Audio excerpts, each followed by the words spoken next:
So watch our channel, come and see and laugh and learn, and you'll agree you'll make your tech life easier with your tech coach. If you are a user of Belkin and or Wemo plugs, so we're talking smart plugs of various shapes and sizes, and I'll show you some more in a minute, but you may have already gotten or heard about the fact that they are discontinuing access for most of their devices, for most of us. Now, the reason I'm saying that's so fuzzy is because it is that fuzzy.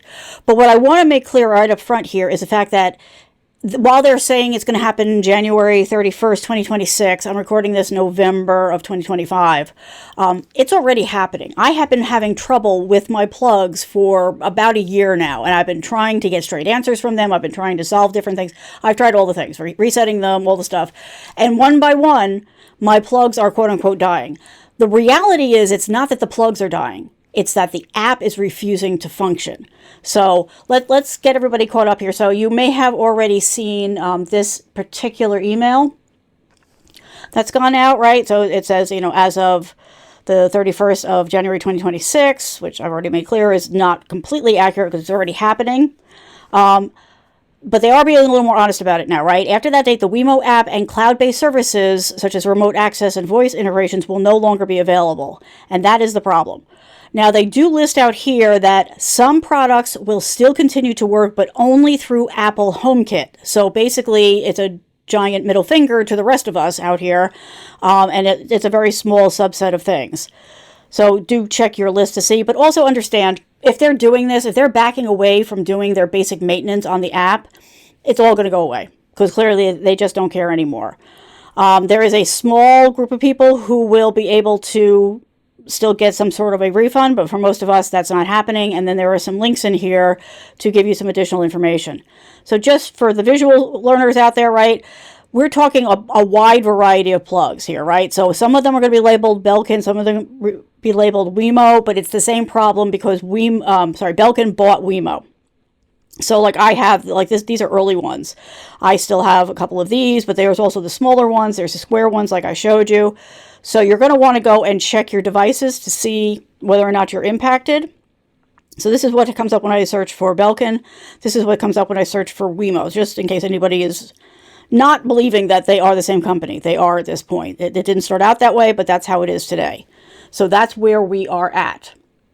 Now, the frustrating thing about all of this is most of us are using smart plugs for a reason. Very often it's because the plug that we're trying to work with is in an inaccessible area, or there are some other, disability issues, that make it hard for us to work with the other things. So this is not a small problem, right? Also, lots of us have a collection of these. I have these. I've started collecting them because I've got them scattered throughout.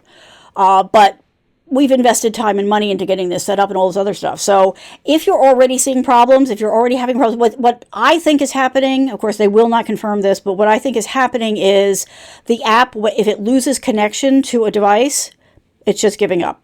And it doesn't try to connect again, which is lame.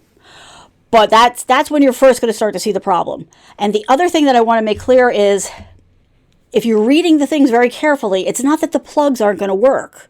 The plugs are going to work. The app is not going to work. So if you are still able to access wherever the device is, and maybe your problem is that you can't easily turn a light on and off. Maybe it's got one of those dial kind of things that you have to grab and turn. But if you can still access it, so if you see here, this has got the button here, right? And then some of these other ones that we were just looking at, have the button even more accessible, like the old. Let me bring this up again. Right, so these devices here have the button right here on the front, and some of them have it on the top, on the side. So there's a lot of different combinations. But if you can still access those, then you can still physically use the plug. It's just not going to work with any apps. And it doesn't look right now, at least, like there's any third-party apps that are going to kind of circumvent this issue, because it's very much the Belkin Wemo app that's not going to function. I'm going to keep trying. I'm going to keep one of these and keep trying with other third-party apps just to see. But right now, based on everything that I've already been through in the past year, I don't think that's going to be the case. I think that they're just going to kill it. So physically, these are still working, right? You can just like you can plug them in, the thing, and you could use the little button to turn things on and off. That's actually something that I had done for a family member when they were having, problems being able to reach things. I'd given them one of the early ones.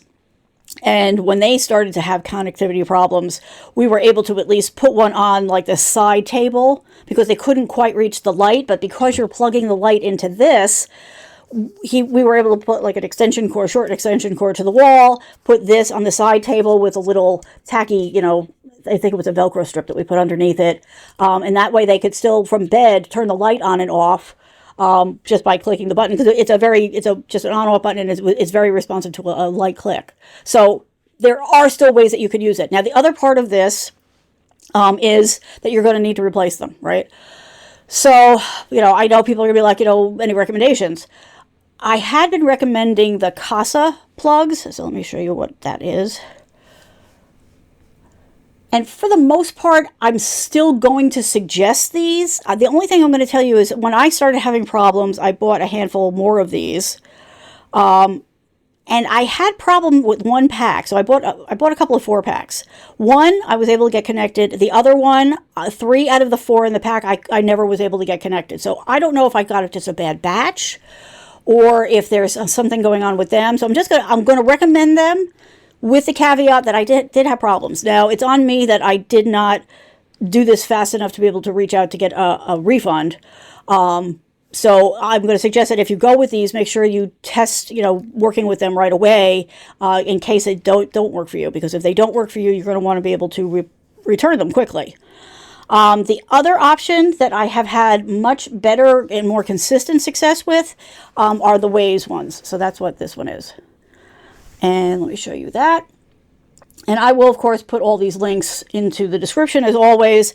But you can buy them solo. You can buy them as a 2-pack. Now, the issue that some of you are going to run into with the Waze ones is the fact that they only have one. Like, this is it. This is the only one.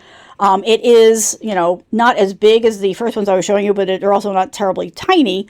And they're only singles, right? So, you can buy a 2-pack of them, but they're only single outlets. So that may be a problem for some of you. Whereas with the Casa World, there's a much bigger variety.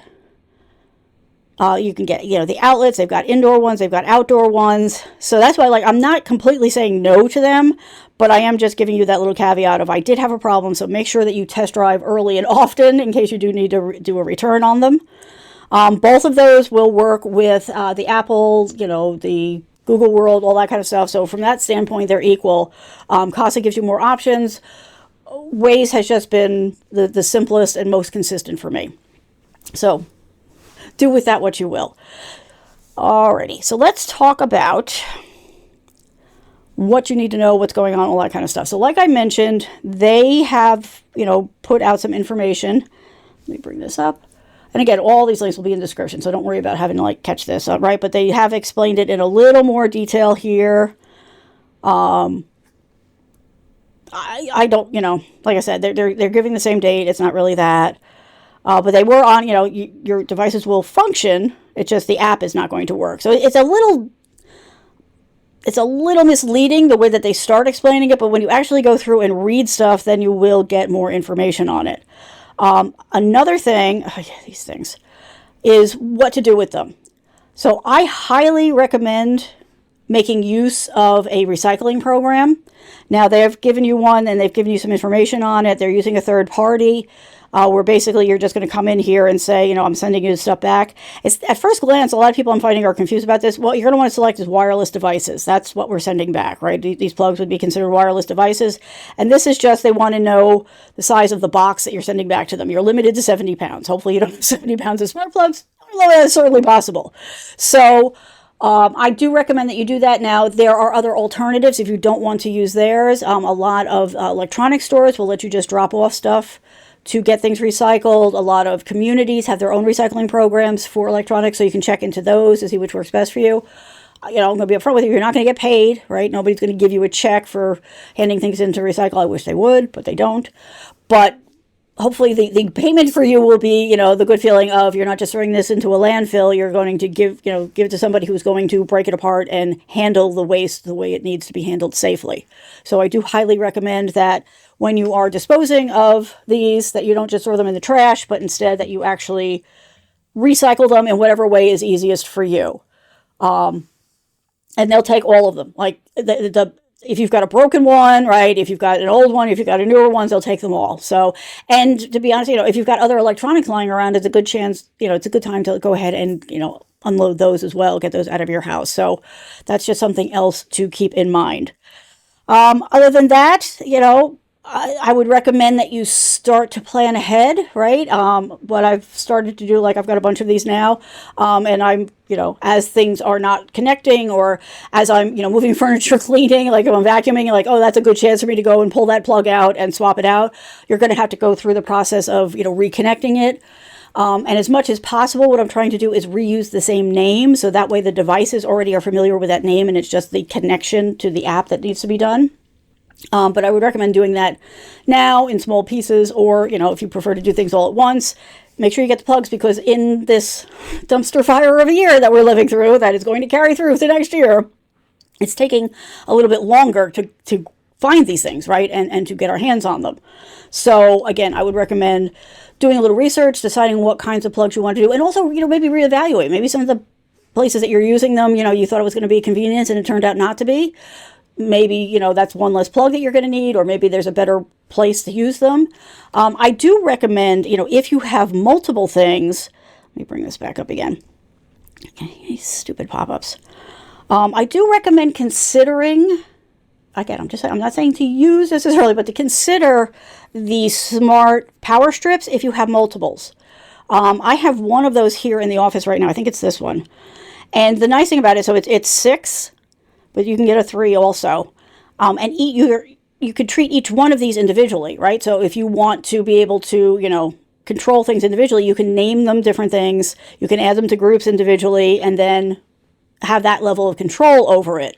So that's a nice combination. Rather than trying to find, a place to plug in 6 individual ones, you could have one strip and be able to control everything individually. So it's another option to consider.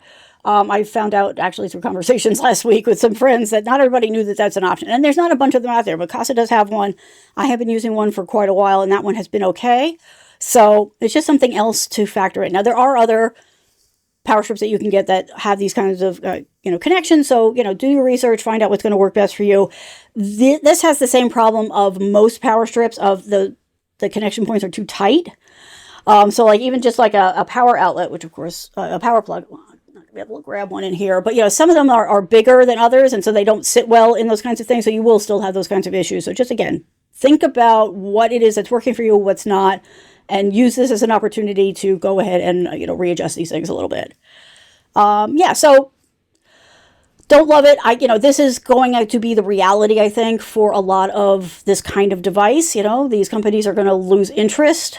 And the growth of the market has sort of leveled off. So I think we're going to see some players pull out because it's not the shiny new object.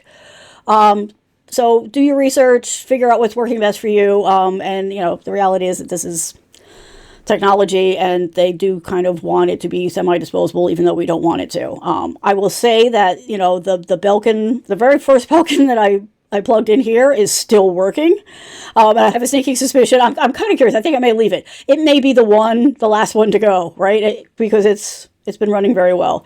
And because of where the button is on that one, let me bring that up again. I may actually just keep it and use it like, at the end of the sofa or something. When I just need to click something on and off. Let me bring this up again.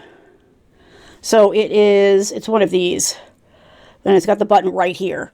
So, this is definitely probably going to stick around and move on just out of nostalgia, but also because it serves a functional purpose, right? I can easily turn something on and off because the light that I'm using it for, it's not super important that I be able to voice control it. I just needed a better option because just so happened on that light switch, the on-off toggle is on the power cord and it falls behind the sofa and I can't always reach it. So, again, this is a piece by piece, kind of evaluate and figure out what it is that's working for you, what's not, and how you want to move forward. So I do have a power tip for you for this. I'm certainly going to keep using these plugs. These are very handy.